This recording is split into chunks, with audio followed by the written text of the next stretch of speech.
नमस्कार साथियों, आपका अपने YouTube चैनल पे हार्दिक स्वागत है। जो हिंदी की शिक्षण विद्या थी वो अपने पूरी कर चुके, ये गणित की शिक्षण विधियों पे चलते हैं।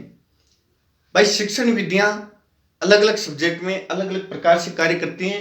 कई शिक्षण विधियां सेम रहती हैं परंतु थोड़ा कार्य उनका बदल जाता है सब्जेक्ट में। भाई विश्लेषण विधि और संश्लेषण विधि गणित में किस प्रकार से कार्य करती हैं, गणित की कैसी विधि है, इस प्रकार में जानते हैं। भाई विश्लेषण विधि में क्या होता है, भाई अलग करने की प्रक्रिया,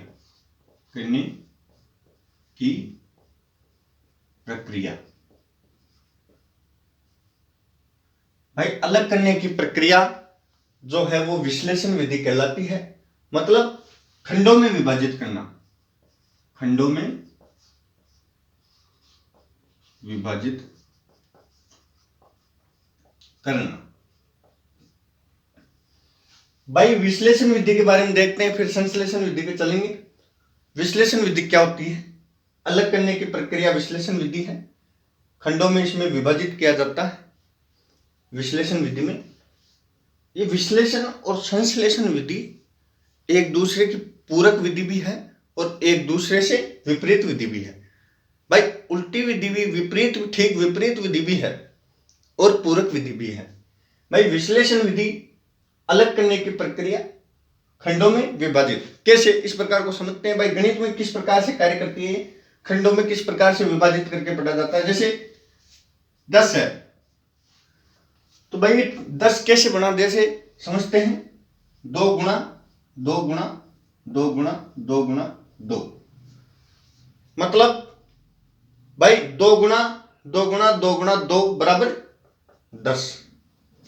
तो इस प्रकार से 10 को सरल भागों में अपन ने विभाजित कर दिया, अलग अलग करके पढ़ लिया इसको सरल भागों में, इनको खंडों में विभाजित कर दिया। किसको? 10 को। आगे देखते हैं रेखा गणित। भाई रेखा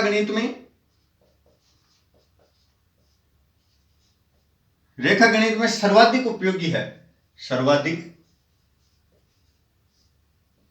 भाई रेखा गणित के लिए सर्वाधिक उपयोगी विधि है। रेखा गणित में सर्वाधिक कार्य ली जाती है, सर्वाधिक उपयोगी विधि है, उपयोगी विधि है। भाई रेखा गणित में सर्वाधिक उपयोगी विधि है तर्क, तार्किक विधि है।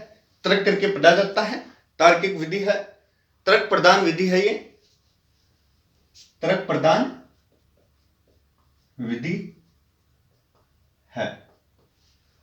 भाई यहां तक समझने की कोशिश करेंगे। भाई अलग करने की प्रक्रिया, खंडों में विभाजित करने की प्रक्रिया को विश्लेषण विधि कहते हैं। रेखा गणित में सर्वाधिक उपयोगी है। ये इसका कई प्रश्नों में, कई पेपर में पूछा गया है ये प्रश्न, रेखा गणित में सर्वाधिक उपयोगी विधि कौन सी है? तर्क प्रधान विधि है। आगे देखते हैं पद, देखते हैं इसके विश्लेषण विधि के, किस प्रकार से विश्लेषण विधि कार्य करती है, इस चीज को देखते हैं। सूत्रों की ओर चलते हैं। भाई अज्ञात से ज्ञात की ओर जाया जाता है, इसमें ज्ञात की ओर। भाई अज्ञात से ज्ञात की ओर किसमें, ये इसके सूत्र हैं, किस प्रकार से ये कार्य करती है। अज्ञात से ज्ञात की ओर जाते हैं विश्लेषण विधि में। भाई जिस चीज का हमें पता नहीं है उस चीज से, जिस में बालकों को ध्यान है उसकी तरफ जाया जाता है, अज्ञात से ज्ञात की ओर जाया जाता है। भाई विश्लेषण विधि में अज्ञात से ज्ञात की ओर जाया जाता है, अज्ञात से ज्ञात की ओर।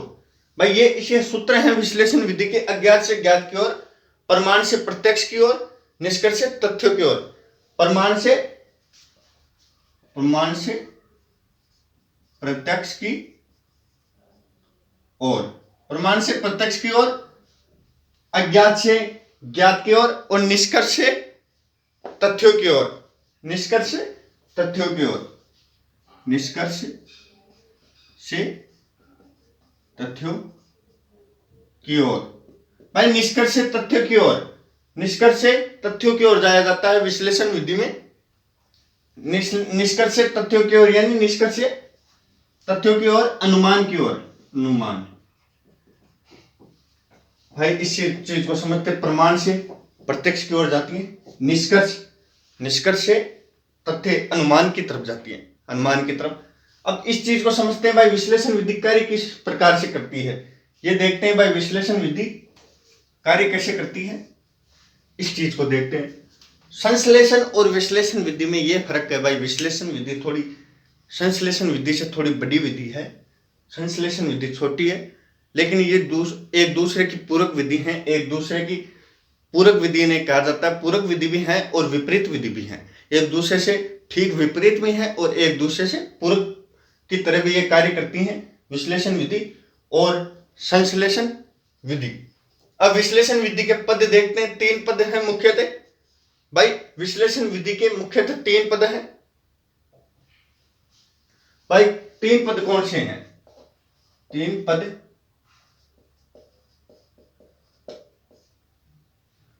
समस्या की प्रस्तुति भाई, समस्या की प्रस्तुति।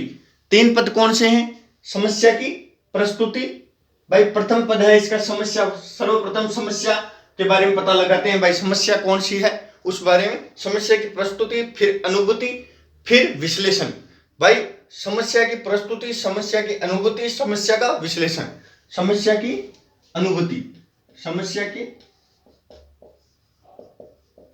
अनुभूति, समस्या का विश्लेषण, समस्या का विश्लेषण। भाई समस्या की प्रस्तुति, समस्या की अनुभूति, समस्या का विश्लेषण, ये इसके 3 पद हैं। कैसे कार्य करती है ये? इस प्रकार से भाई, समस्या की सर्वप्रथम प्रस्तुति करते हैं, फिर समस्या की अनुभूति, फिर समस्या का विश्लेषण। विश्लेषण विधि ये थी भाई, अज्ञात से ज्ञात की ओर, प्रमाण से प्रत्यक्ष की ओर, निष्कर्ष से तथ्यों की ओर, ये इसके सूत्र हैं। कई बार इनमें से पूछ लिया जाता है, एक सूत्र नहीं दिया जाता, बाकी पूछ लिया जाता है कौन से किस प्रकार कार्य करती है। ये 3 पद है, सर्वप्रथम समस्या की प्रस्तुति, फिर अनुभूति, फिर समस्या का विश्लेषण। ये विश्लेषण विधि है, गणित में इस प्रकार से कार्य करती है, टुकड़ों में विभाजित करती है, अलग अलग बांट के पढ़ा जाता है। इसमें थोड़ी बड़ी विधि है संश्लेषण की तुलना में। अब संश्लेषण विधि पे चलते हैं, एक दूसरे के विपरीत है। मैंने जैसा कहा था, एक दूसरे के विपरीत और पूरक भी है। तो विपरीत कैसे है? अलग करने की प्रक्रिया थी इसमें, तो इसमें क्या होगा? इसमें जोड़ने की प्रक्रिया होगी भाई, विभिन्न अंगों को मिलाना। भाई क्या होता है इसमें, क्या होता है? विभिन्न अंगों को मिलाना। भाई विभिन्न अंगों का मिलान करना, विभिन्न अंगों को मिलाना, इसमें अलग करने की प्रक्रिया थी, इसमें मिलान करने की प्रक्रिया है। इसमें विभिन्न अंगों को मिलाया जाता है, किसमें? संश्लेषण विधि में। अब चलते हैं भाई, संश्लेषण विधि ठीक इसके विपरीत कार्य करती है। तो कैसे? ये ज्ञात से अज्ञात की तरफ जाती है, ज्ञात से अज्ञात की ओर। भाई ये ज्ञात से अज्ञात की ओर जाती है, जैसे कि ये अज्ञात से ज्ञात की ओर जाती है विश्लेषण विधि, ऐसे ही संश्लेषण विधि ज्ञात से अज्ञात की ओर जाती है। ये प्रमाण से प्रत्यक्ष की ओर जाती है, तो ये प्रत्यक्ष से प्रमाण की ओर, प्रत्यक्ष से प्रमाण की ओर। भाई प्रत्यक्ष से प्रमाण की ओर। निष्कर्ष से तथ्यों की ओर जाती है, तो ये तथ्यों से निष्कर्ष की ओर, तथ्यों से निष्कर्ष, निष्कर्ष की ओर। भाई तथ्य या अनुमान बोल सकते हैं, अनुमान, अनुमान से निष्कर्ष की ओर। समझते हैं, विभिन्न अंगों को मिलाना, अलग करने की प्रक्रिया थी, इसमें मिलान करके पढ़ा जाता है, मिलान करने की प्रक्रिया थी है ये। और ज्ञात से अज्ञात की ओर, भाई ज्ञात से अज्ञात की ओर जाया जाता है। जो चीज विद्यार्थियों को पता है उससे फिर जो नहीं पता है उसकी तरफ जाया जाता है। प्रत्यक्ष से प्रमाण की ओर जाया जाता है, और अनुमान से, अनुमान से निष्कर्ष की ओर, अनुमान लगाया जाता है, फिर निष्कर्ष की ओर बढ़ा जाता है। किसमें? संश्लेषण विधि में। अब इनका दोनों का अपन तुलनात्मक अध्ययन, अंतर करके सीखते हैं। भाई कैसे अंतर करके पढ़ेंगे, कैसे पढ़ेंगे ये देखते हैं। भाई इनका विधि और संश्लेषण विधि में अंतर क्या है, किस प्रकार कार्य करती है, ये देखते हैं। भाई विश्लेषण विधि तथ्यों को छोटे छोटे भागों में विभाजित किया जाता है।